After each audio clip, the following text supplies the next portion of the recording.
Let's do an experiment. Okay, I love science. What do I have to do? Light a candle.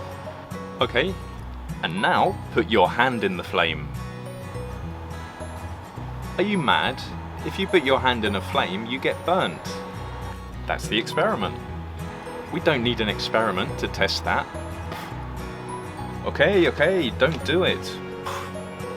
There seems to be a pattern here. When you get a good idea, I get hurt.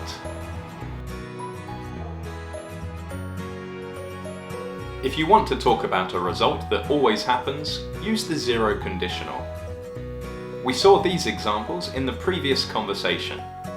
If you touch fire, you get burned. When you get a good idea, I get hurt. It's simple to form the zero conditional. In the conditional clause, we use if or sometimes when with the present simple. And we also use the present simple in the main clause. If babies are hungry, they cry. You can also put the main clause first, but in this case there is no comma. Babies cry if they are hungry. So remember that the zero conditional is used for facts which are always true and do not change, often scientific facts. Here are some more examples. If it rains, the ground gets wet. Water turns into ice if you freeze it. When I stay up late, I am tired the next morning.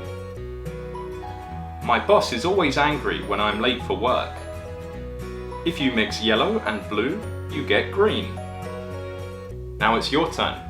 Write your zero conditional examples in the comments, and don't forget to like this video and subscribe to my channel.